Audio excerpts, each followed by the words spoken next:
Alors, j'ai écouté encore ce matin des débats sur les femmes en Iran, en France, avec les hommes politiques qui sont accusés de différentes choses. Et je voudrais quand même rappeler, à tout hasard, l'importance qu'il y a à distinguer la sphère privée et la sphère publique. Je l'ai dit pour l'astrologie.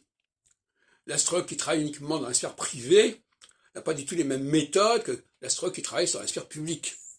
Dans la sphère publique, les choses sont connues, les choses sont répertoriées, les choses sont recensées. Dans la sphère privée, c'est une question de témoignage, de paroles, contre-paroles, etc. Bon. C'est pas du tout la même c'est pas du tout la même astrologie, c'est pas du tout la même science, je dirais même. Donc il ne faut pas mélanger ces deux astrologies, l'astrologie privée, l'astrologie publique. Ce sont deux, épistémologiquement, ce sont deux disciplines totalement différentes, qui n'ont pas du tout les mêmes moyens, et qui n'ont pas non plus, à mon avis, les mêmes outils. Bon, c'est le problème. Parce que par exemple, le thème natal, c'est quelque chose qui appartient à la sphère privée et non pas à la sphère publique. Voilà. Et la question qui se pose, chers amis, c'est que cette revendication de la sphère privée à entrer dans la sphère publique, c'est là le problème. C'est là le débat. Les femmes qui appartiennent largement à la sphère privée ont décidé de faire entendre la voix de la sphère privée.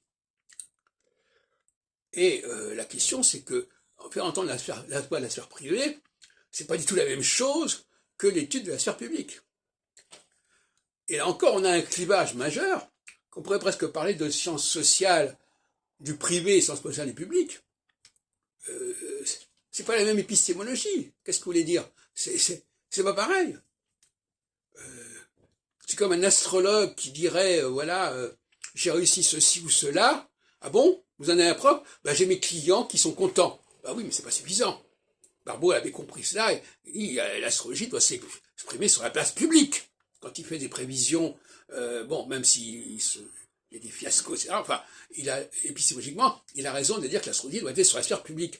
Par opposition aux astrologues traditionnels de cabinet qui, eux, sont dans la sphère privée, mais voudraient que cette sphère privée soit reconnue dans la sphère publique. Tout comme les femmes voudraient que leurs expériences, leurs témoignages soient reconnus dans la sphère publique, alors que ça va dépendre uniquement de quelques personnes qui vont témoigner dans un sens ou dans l'autre, que ce soit un client pour un astrologue ou une femme contre tel et tel homme, etc. On n'est pas du tout dans la même discipline.